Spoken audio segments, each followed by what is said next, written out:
Welcome everyone to Grape Finance's weekly AMA. Today we are here with a lot of people actually in the AMA live. Welcome everyone, and of course we are here with LB. Welcome LB. Hey everyone, good to be here. Despite the market, I guess. Despite the market, despite everything, we're still here, man. We're still here. We're Yeah, going strong. No, well, you wanted to start with the MIM debacle, as you said it. yeah. Like, what do you want to explain about that? Well, I mean, I just reassurance of our protocol, so to say, and of Abra as well. I mean, Abra, I think a lot of people have um, UST PTSD, which is understandable. Everybody thought USTC, well, not everybody, but a lot of people thought USTC was 20% a year. It's great and all this sort of stuff, but they didn't understand the underlying mechanics of UST uh, is algorithmic, is not collateralized, and it's prone to attack first of all, and it's prone to depegging and then never repegging because it is algorithmic. Um, so I guess today there's some FUD on MIM, which I guess is kind of like not our first time either. We've had this before in, I don't know, February or whatever with Wonderland time. I'm like, what had nothing to do with MIM before. But it still caused the depegging of MIM because people essentially all tokens, all stable coins, are obviously there's no actual US dollar on the blockchain or on any chain. There are tokens that are pegged to US dollar, like USDC is pegged to US dollar. Um, so in other words, it really just means that if a lot of people are selling the token, if a lot of people sell USDC or a lot of people sell MIM or DAI, it will deviate from its peg of $1 because there's more selling pressure that can meet that can maintain that peg at that period of time. But as it eventually will always, if it's a collateralized stable coin, it should always return to peg because it is backed by actual collateral. And that's with the case of USDC, you can trade it in for US dollars in the real world as long as they give it to you, as long as Circle operates. With MIM, you can you have to pay back your collateral, your loans with MIM. So in other words, MIM is over collateralized, is the point. To the So that in other words, when it drops below peg, it's only dropping below peg because everybody's selling MIM because they're panicked, really. And then if you're astute investor or you've borrowed MIM, you'll buy MIM below peg to pay back your loans at a cheaper rate than you would if it was at peg. So in other words, that will bring it back to the peg, and then eventually, as things kind of like stabilize and the FUD kind of like dies down and the mass panic of people just rapidly selling in one go kind of subsides, it kind of just like returns to an equilibrium of buys and sells where it gets back to the peg. So in other words, MIM is over collateralized. The Abra protocol has like a small amount of debt compared to their actual you could say their protocol size due to UST, which to be honest, they could even they already have enough in the treasury to back it. But they can literally just do a raise to pay it off if they want to pay it off. I mean, it's not really an issue, to be honest. MIM is over collateralized like DAI and is decentralized. So in other words, it's kind of I guess people give it less credibility than a centralized token that's ordered regularly, I guess, like USDC. Um, But USDC is also, it is centralized, and it is operated by a company. So you are trusting that company as well to obviously maintain that backing and maintain that tradability or convertibility of US dollar to USDC, and also not like gamble with that collateral, I guess, like Celsius. Um, and I guess, the general sentiment is that there's a lot of FUD going on in the overall market of, oh, this guy's insolvent, this group's insolvent, this group is dead, and it's kind of just, it spirals out of control a little bit. But there's always a period of like a mass panic, and then things subside. And if it's a sound protocol in the beginning, like Abracadabra is a sound protocol, like it's over collateralized stablecoin. It functions as it should. So fundamentally, MIM is not UST at all. Yeah. UST is vulnerable, in other words, and as it's evident, whereas MIM is over collateralized. Yeah, and and So and maybe it helps because you are very clear on how that works, but I want to clarify maybe in a bit more in layman's terms about why that works. First off, I've shared a link in the AMA live chat, seeing MIM on the ETH chain against ETH, so that you know what we're talking about.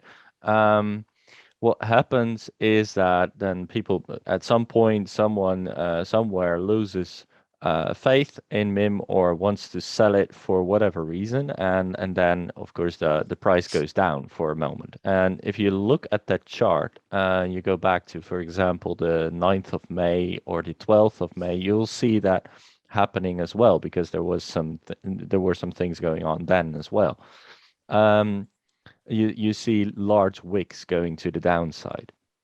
Now, whenever that happens, and we see it happening now as well, like whenever that happens, it means that, for example, if you have a loan, for example, you've loaned MIM and you've loaned 10K of MIM, and someone then sells so much MIM that the MIM is only 1.6, worth 1.6 again.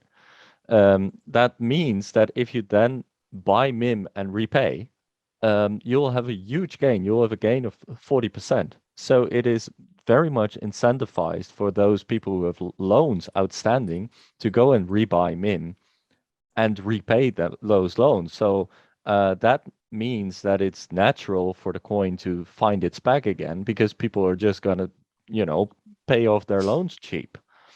And that is important to realize. So it's much different from UST, right? Mhm. Yeah, exactly. And it's basically just a panic in the market, Yeah, and you know, it's any sort of token that's loaned against it will be liquidated. It will be sold to pay back the capital. that So too.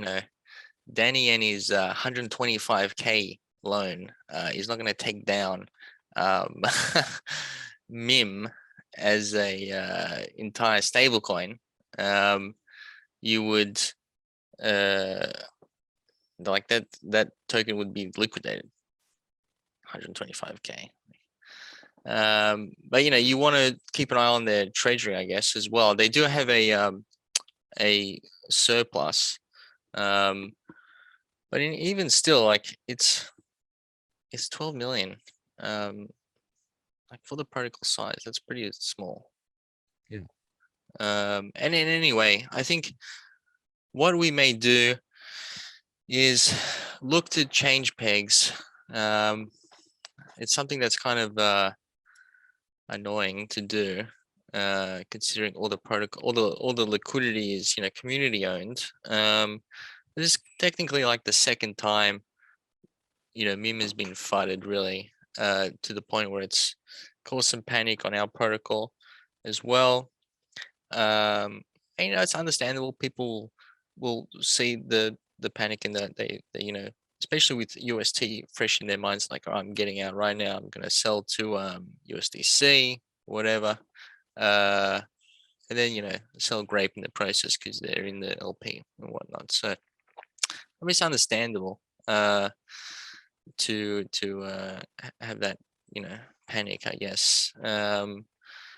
So we may look to repeg. It's something that's kind of like, it's definitely possible. All we have to do is do a new oracle for USDC or another stablecoin, but most likely USDC, because I would do DAI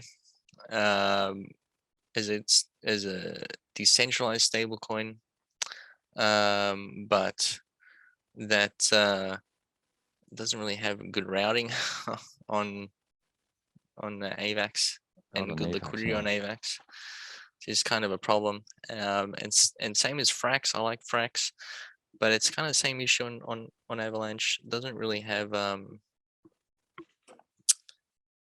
liquidity. And so really the only one you have there is USDC, which mind you is a pain to work with as a developer because it has 6 decimals instead of the very standard for every other token, literally 18. So in other words, you have to adjust literally everything on the UI and in the contract for USDC 6 decimals. But it's definitely can be done. But anyway, the more annoying part is the part of people having to move over LPs, especially when we have a good amount of liquidity as well. We have still 2 million liquidity. Plus, if we do the wine mim as well, that's 2.5 mil, 2.6 mil liquidity, and half of that is in mim. And we don't want to just like add another 1.3 mil of sell pressure on mim right now when panic is high. But in order to kind of like secure the protocol longevity, we probably will move to USDC peg if that's what people want, but I'm assuming that's what a lot of people want. We But could put a vote on it. we could put a vote, yeah, if you want to do that. I think maybe a good option Because just it's a to lot of hassle, but yeah, not have maybe to, people yeah. want it. Yeah, so it's a weighing thing, right? Hmm. None of the options are best. Yeah, exactly. It's kind of like, as I said, it's the second time we've had to deal with meme FUD since launching, um, which is kind of ridiculous. But yeah, it's for longevity's sake, we can switch. But we'll work on that. And for now, we'll monitor the situation, and so I guess slowly move over if people want. We'll put a vote to it. Cool. Yeah, we do that, and until that time, realize please that um uh if you see that MIM is cheap or you can get it cheap, that means that you can get your grapes and your wine cheap as well. Right? It's like an option. I mean, it's like a sale as well. It Mm, might not be very comfortable, but it is, it's still an opportunity, is what I wanted to say. yeah. So let's move on towards the actual questions. So, yeah, first I would like to also say that there has been depegging. Um, this happens sometimes for whatever reasons. Might now be the MIM FUD, which I hadn't realized when I wrote my announcement. I just saw BTC falling again, and I thought like, yeah, are we going to do this again? Like, are we going to follow that again? Um, and ETH has fallen and stuff. Like, yeah, they're gonna fall for a while, guys. We're not certain, of course, nobody's certain, but everyone and their mother is projecting that they're gonna fall more. So Just we're linked to the dollar, not them. Keep it in your mind. Anyway, so just don't sell your grape. Hold it, DCA in. Also, grape notes are cheap now. G bonds, of course, are going to be up very soon after the next in about 1 hour and 40 minutes or so. Um, uh, don't sell your wine because you will definitely be selling at a loss. Just hold them, buy wine notes. I mean, wine notes are great because that means that whatever wine you have now is going to be converted into future wine, and quite likely more of it. So it means that you're having a good option there because with our future coming on, with the lending and borrowing coming on, there's just more value there. And as such, likely future wine is better than current wine, especially if you feel like selling. Uh, Yeah. so with all of that said, let's get to the actual questions. And first, I'm going to go to the questions that were prepared. And apparently, we missed some last time. So I'm going to go there. That's P the Flea. Um, and they're yeah, and then apparently I think they're called Phil. They say thanks Phil, but I don't think they're thanking themselves. So MV NFT holders, oh Miniverse NFT holders get free plays on slots. Could we possibly do the same for our node/NFT holders?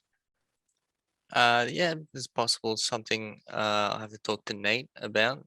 Um, he's a slot machine master. But I know that he's done it with his VIP NFTs. So maybe something we can do. Look into Cool, that. cool, awesome. Then we move on towards the second question. Another question. Do we have any anti-whale dump protections in place? Is that the reason folks tank? And are you guys concerned in this regard? Um, whale protect. I mean, forks really tank because people lose, like, just people in general. Um, you know, maybe whales get a bad rep, but whales are people too. And Yeah. they can bring a protocol back to life, just like they can destroy it, I guess. But at the same time, you know, uh, whales are generally kind of smart investors most of the time. You know what I mean? They have money to play with that they're willing that they it's a larger amount than the normal person, I guess. So it can have a greater impact. But at the same time, they're more most of the time more of a seasoned investor to the point where they don't panic. Like a larger amount of smaller investors would, more likely. So I think it's not really, you know, um, the forks die, I guess, because they just in general uh, lose trust of their peg. They lose interest with the community. It's not a one factor, to be honest. It's not like one person um, just like dumping a batch that would cause that. In other words, we don't really like. I guess there's not really any sort of mechanism to stop a whale, but like every kind of anti-whale mechanism isn't really a thing that is useful or actually does the thing that it says it's like supposed to do. The A thing whale can is, just split up their the wallets. I mean, Yeah, a whale can just change their wallets or make many wallets out of their one account, and then be many small fish. So any kind of mechanism that should work for whales should also work for the small fish, right? For all of us, or at least I'm speaking for myself here. And the thing is, since yeah, whales are usually smarter investors. What we need to do is also be smart investors, right? The mm, thing what whales do is have money on the side. Do not invest everything. Make sure that if you have, for example, well, for if their 100% is like 500K, they're definitely always gonna have something between 200K or 300K as an aside, probably in stables or in BTC or whatever they feel comfortable with. Do the same. Make sure that you still have something on the side, even if your investment is only $1,000. Make sure you still have $300 somewhere else. Make sure Mm, that you can buy a dip instead of just be sad when it dips because you're overinvested. And this is the thing, right? Learn from the whales, emulate them, do the same strategies as whales because they're good strategies. And if we all have these same strategies, then essentially it would be much better because then whenever the price dumps, a lot of people are like, oh yeah, I still have 50% of my investment money in stables, so I'm gonna mm, buy now, and then we'll recover a lot faster than when people say, oh my God, I need to get out because before my money evaporates, right? So that's why yeah. we're always focusing and we're always saying don't overinvest, don't get a loan on your house to get into our protocol, just don't do that. Make sure that this is money that you can play with, and if that means you can only play with $200, play with $200. Don't, Mm, don't put your life savings in. um yeah, so that. yeah, exactly. Yeah. It's the thing. People panic because they're overinvested in anything. That's kind of um the general reason, really. If you're not overinvested, you'll feel comfortable Yeah. investing in projects and things that's are kind of like a I guess a longer term thing, or you see a vision there. But if you're always just trying to like you know make 500,000 from your $1,000, you probably will never get there, to be honest, because that kind of mindset doesn't help. It's like a No. gambling mindset.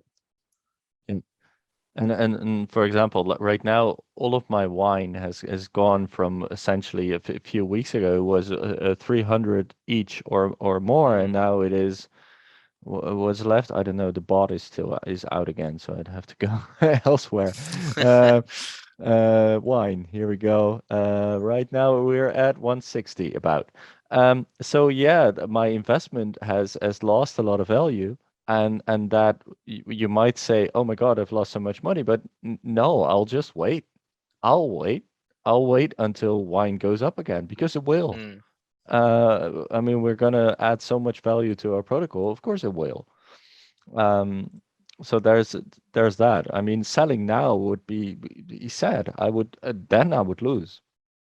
Mm. And I know that this is a thing or a meme even like you only lose if you sell, but sometimes it's true, right? Memes have an origin that actually makes sense.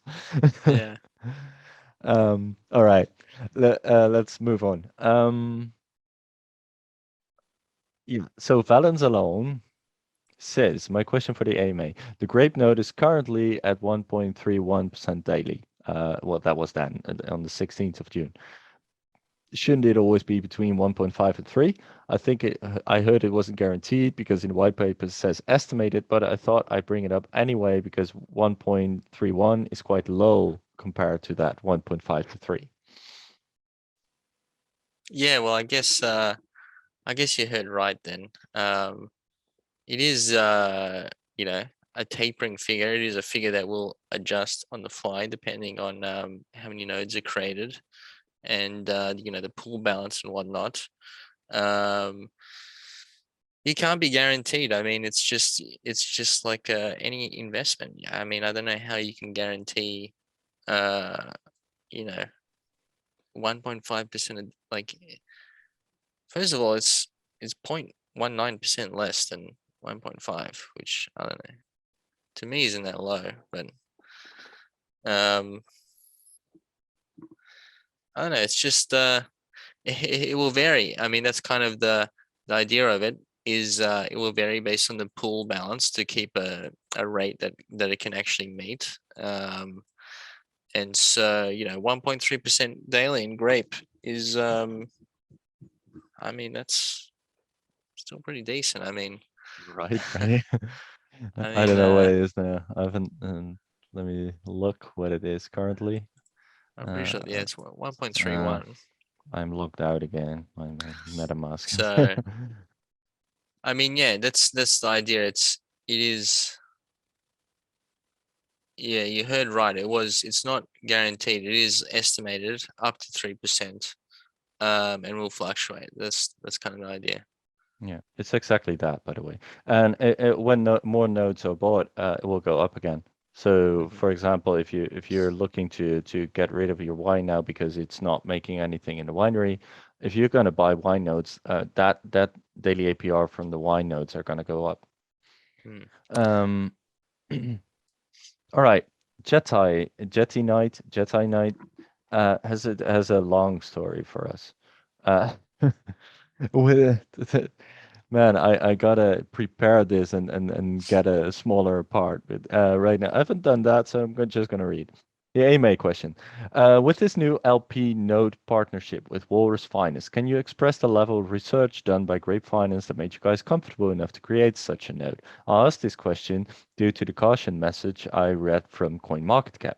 Message here. Smart contract of the following asset can be modified by the contract creator. For example, disable selling, change fees, mint new tokens, or transfer tokens. Please exercise caution before taking any action and do your own research. To be clear, I'm not asking these questions for third purposes. As a person who fully supports Grape Finance, thank you, I have to admit that the credibility that I have for Walrus only lies in the fact that you guys have partnered with them. So I'm only trying to further understand this agreement and why this caution situation with their contracts are in no way an issue for you guys. This is me simply do your own research. Yeah, it's a good question, right? I can fully understand what it is that I'm considering. I've purchased a couple of Walrus Grape notes yesterday. Good on you. But I think I would be comfortable buying more of these notes if I simply ask this question and give you guys the opportunity to provide your thoughts regarding this and how it doesn't interfere with your partnership, nor do you believe that this would expose the grape community to any unnecessary risks. I appreciate you guys always willing to be straight with us, as well as continuing to build in order for us to have more options to use on your platform. Thanks. Right. Yeah. I guess those CoinMarketCap, CoinGecko notices. I'll just start off by saying they're generic notices. You can see them on multiple tokens. It's kind of like a generic notice, really. Walrus is obviously, I know the founder there, Lame Hillbilly, and the Dibs team as well behind that. So they're obviously the trusted team and a trusted founder on the team. So in terms of that aspect, you have nothing to worry about there at all. Yeah. In terms of the coin market cap thing, it's kind of like, as I said, it's a generic notice. I'm pretty sure they have a. Actually, I don't even know what that one refers to. It may refer to Non-renounced non-contract contract. renounced. Yeah, Yeah. So, but so yeah, yeah. so that's the thing, right? When we started with Grape Finance, and I think also when Dips Finance started on the BSC, they and us, we weren't very known yet, and we hadn't generated a lot of trust yet. And as such, we needed to renounce contract to have to have everything in order, so as to like, hey, even if you don't trust us, trust the code, right? And now that we have built on this trust, there's obviously a lot of um, there's a lot of benefit to not renouncing the contract because that means that you can adjust to the market and you can adjust to say, hey, this is obviously not working well. Maybe we can adjust the code a little bit so it works better. And essentially, you would still be trusting the team. So it's more like a personal thing. And for us, Walrus, yeah, Lame Hillbilly is a great guy, right? I've talked for hours with this guy on video chat, and he has been such a moving figure, having picked up in that time snowy old finance from the ground, even though that had an emission schedule that was unsustainable, clearly unsustainable. He was still able to gather up the community that he was a part of and bring all of these people together and just talk and talk and talk and say, hey man, we got to do this. And that worked for months. And you know, that's how passionate he is, and that's how much he wants the community to actually benefit. um and eventually that sort of got him into the scopes of other developers teams, and you, LB, you started to help him, and the dips team started to help him, and now he's sort of you know, he's definitely part of the space, and now he has created a new protocol that he believes has an emission rate that he can actually work with, that is sustainable, that works, and that is Walrus Finance. And so yeah, I would say trust the team, because a lot of those things like renounced contracts, they are important, of course, and also audits are important, but realize that an audit means another dev looking over the code, looking for faults or mistakes, and they might miss them. And also, a renounced contract, yeah, sure, there can be a renounced contract, but realize that the DAOs that are still under control of the teams, or even the teams themselves, might have a lot of the token and can still tank the hell out of it. And this goes for everyone, everywhere. So what you put your trust in is people, and Mm. this is important, and that's why we KYC. That's why I am doxxed. This is like, hey, we are responsible for not being criminals. We are trustworthy, and if we're not, well, I'm gonna have a problem, right? I am in the Netherlands. We have a fairly we have a well working judicial system, right? I'm not going to get away with it. Trust the teams, and that is the research that we have done with Walrus, and that's why we trust them or work with them. I think Yeah, that's definitely. about it. Yeah. Yeah. um okay, then we move on towards BTC GIP AMA question. Like, the daily wine node APR will continue to encourage wine deposits in the winery instead of in wine nodes. Yeah, except for today, man. This will continue. Oh, wait. First, he says, I really like what you guys do. I'm concerned about the wine nodes because the low daily node. Yeah, well, that's where the sentence starts.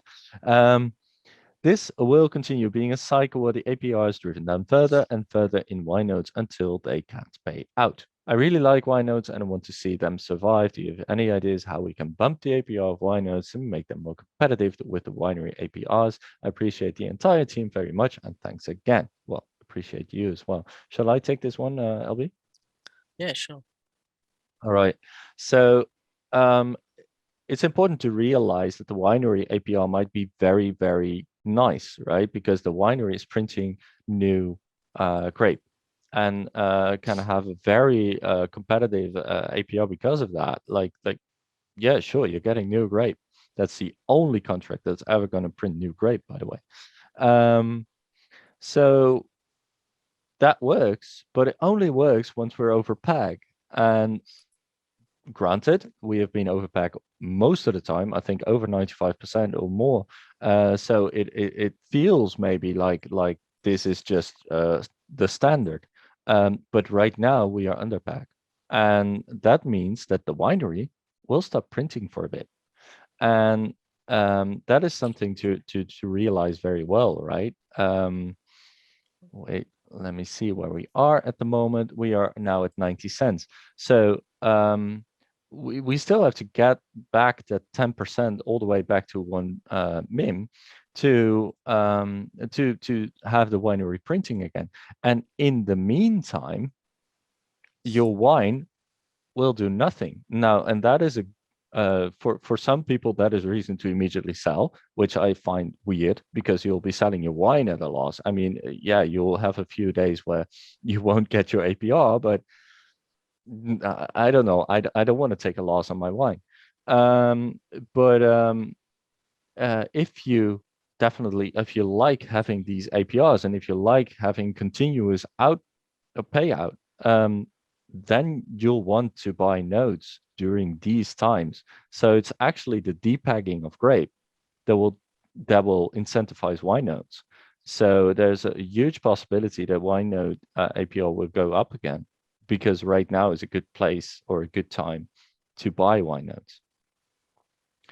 And maybe we can do some other incentivizing. What do you think, Abby? Mhm.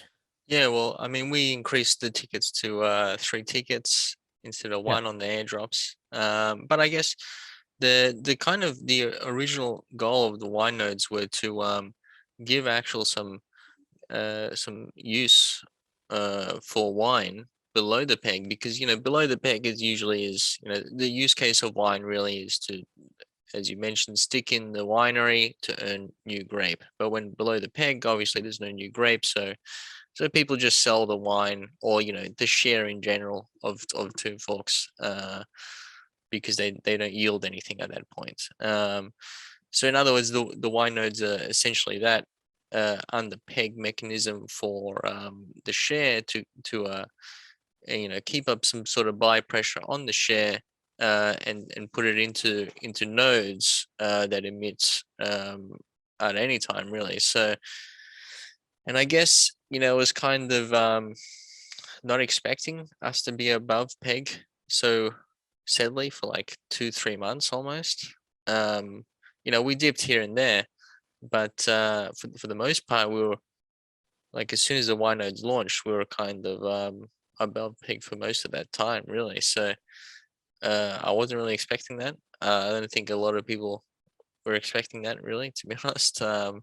It's pretty good run. So in other words, obviously that meant that it was hard for the wine nodes to keep up, because you would just stick your wine in the winery and earn 1.2, 1.5% a day, which is essentially what the wine nodes go to anyway. It's essentially what the grape nodes are right now. So it's kind of like if we're printing so consistently, it's hard to incentivize the wine nodes uh, to kind of beat the winery. In other words, but that's kind of the goal of it, was the winery doesn't print all the time. So in other words, when it's not printing, you don't have to sell your wine. You can put it into wine nodes instead. And then when we come to print again, then you can, take some of those wine node rewards and stick it into the winery, and, use that loop, so to say. But yeah, I mean, now that we're below peg, it's kind of like a good opportunity to get into the wine nodes, because essentially now it doesn't print grape right now. So yeah. Yeah, this is also what some people mean, right? That when the protocol is more healthy when we're flowing around peg. Like I'm the sort of person who really likes it to be a bit high above peg. Like I'm very happy with a 1.3 TWAP. But these people are not wrong, right? They're right. Like especially since we have this combination of seniorage and nodes, this is the time when nodes are becoming interesting. This is the time for nodes really. Whereas when TBOP is high, it's the time for seniorage. So Mhm. this balance is really important. And yeah, so yeah, I think the Y nodes will be incentivized in and of themselves right now. And of course the 3 tickets as you said. Mm. Um, I am looking through the things. I see an old question that says, "Can I only buy one Grape Mim node?" No, you can buy as many as you want, but you could also just buy one if you want.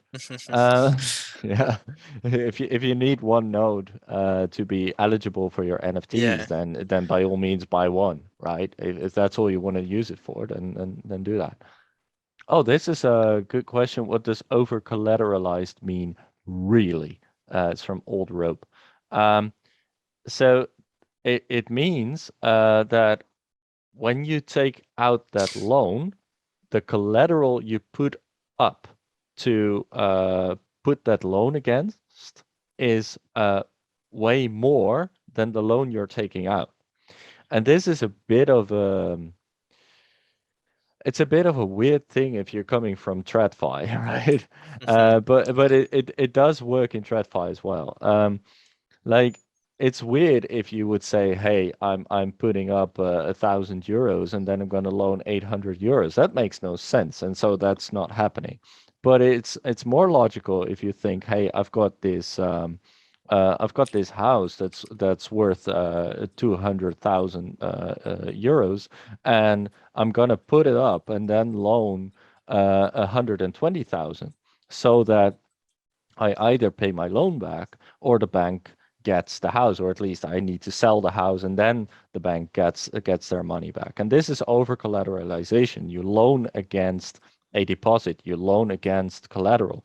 And in crypto, that means that you take one token and you put a lot of that up, and then you loan against that token. For example, if you put up 20K of AVAX and you loan like 20K worth of AVAX, and then you loan 12K worth of MIM in this case, um, that means that you get to keep your AVAX for whatever reason you want that, and still have MIM to spend, and this is the bonus of it. Um, However, it does so happen sometimes that maybe AVAX becomes worth less. Like for example, it now fell over time from somewhere between 80 and $110 to what it is now, like 15, right?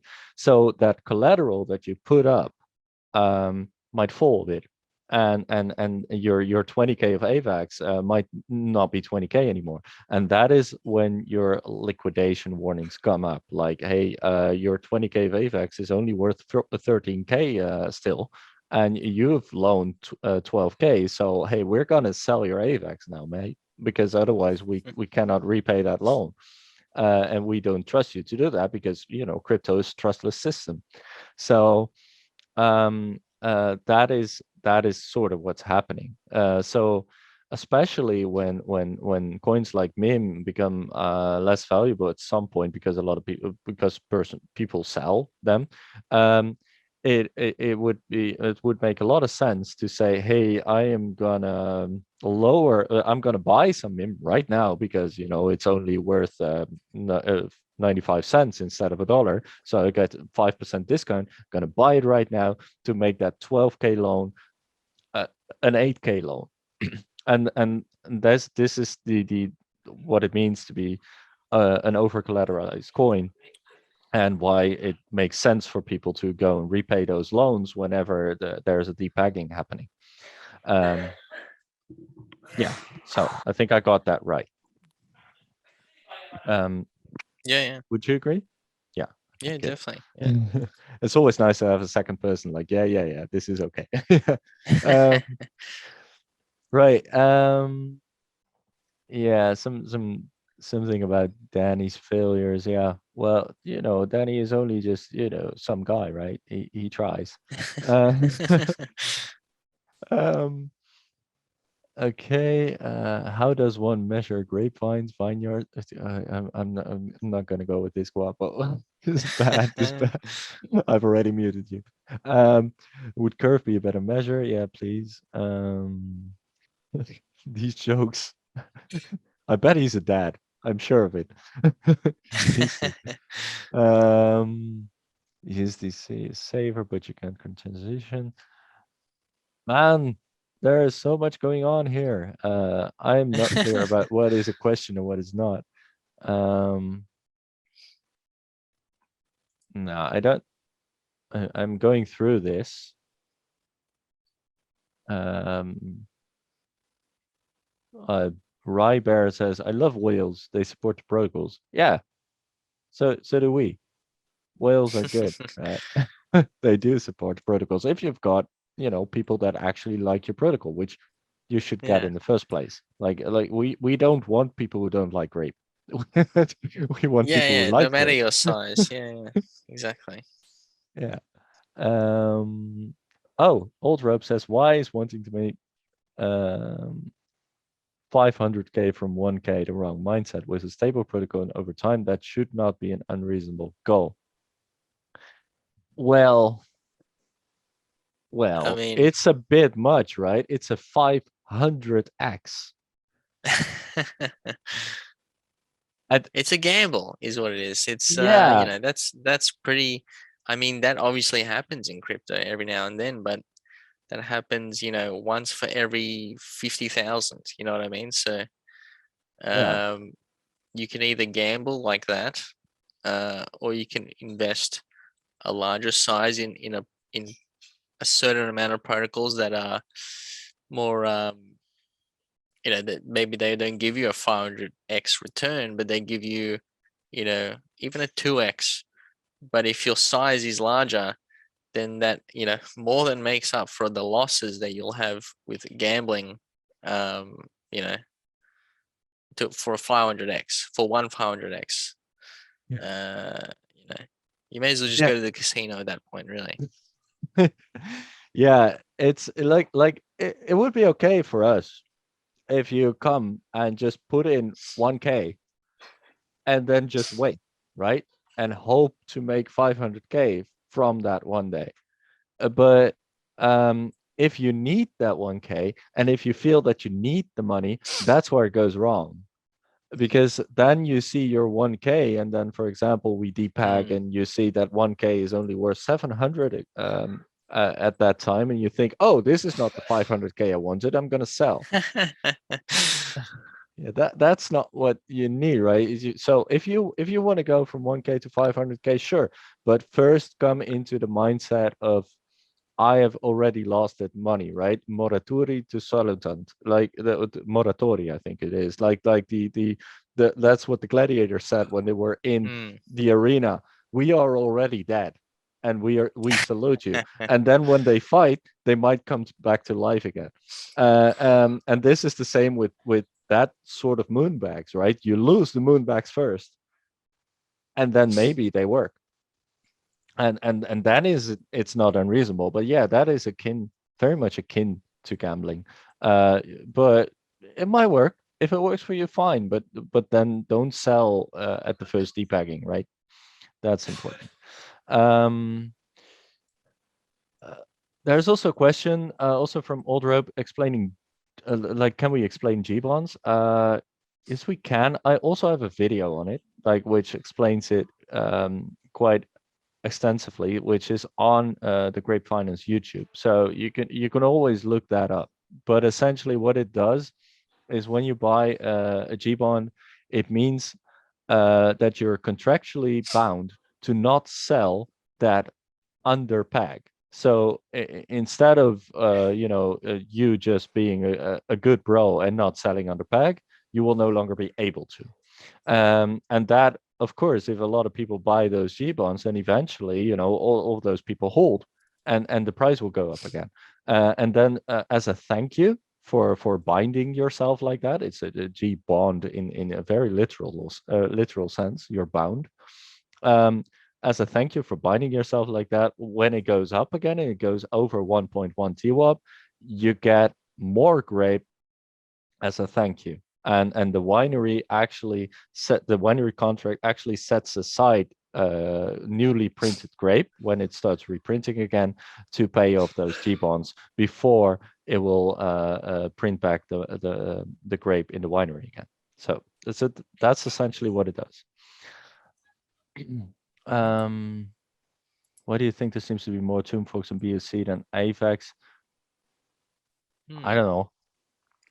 AVAC, yeah, AVAC seems to be not really a Toonfork chain. It seems to be Mm. more of a node chain. There's like a lot of nodes on AVAX, whereas there's not really any nodes on Phantom, and only a couple on BSC really. But then there's a lot of Titanos on BSC and not really on Phantom, a couple on AVAX. I don't know. Actually, it's just kind of it's a little bit weird. Yeah, it is the way. Somehow these chains have their own sorts of communities, right? Phantom is a certain vibe, BSC is a certain vibe, and it's very hard to put a finger on that because essentially it's just where you put your yeah, where you just Yeah. put your protocol, and you can just bridge between all of these chains, and it doesn't really matter. Like I'm on I think on 6 or 7 chains. Like I just go where the protocol is, but I don't know. Mm. It doesn't work that way for everyone, I think. Um, Screen of death. All right then. This is most certainly someone a gamer or whatever. Like oh no, the screen of death again, the blue screen of death. Um, Magic Farm doing this to help Grape up to pack again is a working strategy. Meme Grape, yeah. What you would be doing is auto compounding. You would be putting up your Meme Grape, and then that auto compounding protocol would be selling the wine you're getting to get more of Meme Grape. And Magic Farm is essentially very nice because it also burns a bit of grape. Um, so yeah, that's I think about it. It is a strategy to get it back to PAG. It is, however, a strategy that sacrifices wine a little bit. So that not everyone should be doing it, but it's still good. There's nothing wrong with it. Um, Sakamana, I think nodes will be dangerous for the protocol in a long way. Do you think to continue endlessly? Maybe there should be a cut off line. Uh, should there be? Why would it be? Um, Yeah. you do have the end life for each node. I think that works better than a cutoff, because if you have a node that just emits forever, then that's obviously ridiculous, to be honest. Because then you just buy one node and then you just emit forever, which obviously, I mean, then no one has any incentive to create any new nodes. But if you have the node ending, then you do have an incentive to create new nodes with that. The nodes, I think, are good. They've been good for the protocol. They have locked up the supply of grape, and below the peg you can get cheap grape nodes. Um, to then earn more grape when you're above peg in addition to your winery emissions. Essentially, as well, it's well, first of all, it's also like, this is DeFi, and it's like you're in a high risk investment, whether you like it or not. And that's, a low risk investment would be maybe bonds, like US Treasury bonds, if you want. That's a low risk investment. Yeah, But they're even they're then, you're clarifying. They're clarifying like a cutoff line for nodes selling. Like they would it be good to stop selling the nodes? I think that would kill the nodes, right? as in people can't buy nodes. Um, Yeah. yeah, I mean, you actually want people to create nodes. It locks up more supply, and it replenishes the pool. I mean, if you stop the node creation, well then, um, that's kind of it for the nodes. Yeah. So Uh, yeah, they say I think it's dangerous. It's unsustainable in the long term. It will work only until while new nodes will be made and the protocol grows. This is true. This is true. Like the nodes essentially only work as long as new nodes are made. And if you don't trust people to compound their nodes, because the compounding will just as fine, right? It's not just people buying in new; it's also people compounding. So if you don't trust people to compound, then nodes is not your thing, and that's okay. I think though that there's a very high um, probability that people will compound because it's especially these underpacked times. It's just a better option. So Is it Yeah, and risky? Yeah, of course. oh yeah, I mean it is. It's you're in. Don't forget you're in a tomb fork. This is not like low risk investment, but it is a high return, high possible return. So it's the laws of physics. You can't have low risk, high return. It's not possible. It defies the laws of physics. You get low risk, low return, high risk, high return. But in saying that, it's the same system really as the tomb system. If you have only sellers, then the system dies. This is why we, focus on the education, the strategy, so that it's like a game theory. In other words, if most people stick to the strategy, you can take profits, but you can also keep the system moving along so that you can take profits over a longer period of time. If everybody sells, the peg token and the share token they get from the rewards in the normal tomb system, then we just go on the peg and we stay there forever, basically. And that's kind of the same as the nodes. If everybody just makes a node once and then sells all the rewards and never compounds or anything, well then that hurts the grape price. Um, but that's why we do focus on the strategies, and that's why we also focus on the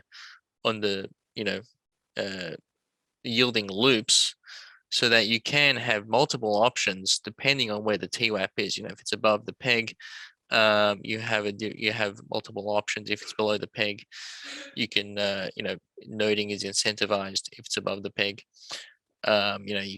LPs obviously depending on how far we are away from the peg, and taking some profits as well. So in other words, it's kind of like to make the tomb fork work in general, you need a strategy. You need to implement a strategy that the majority follows, um, to keep the system going, and in order to keep um, people actually being able to make a profit longer term. If nobody follows the strategy, then it dies. But if everybody, oh, not everybody, but if most people follow the strategy, then it can continue along. Yeah. And it's also important to note here that this is a good and this is a great reason why we are implementing the lending and borrowing. So borrowing against the assets that are still yield bearing means that people are not selling. And that means that it would be, that people can and continue the protocol and help that and at the same time still have some money to spend because they're borrowing against it. So and this is how everyone can still be in profit. But yeah, that doesn't mean it's not risky. And there's one last thing that I want to add on. Like the question from Sacomano is also like, okay, but you still need to print 500%.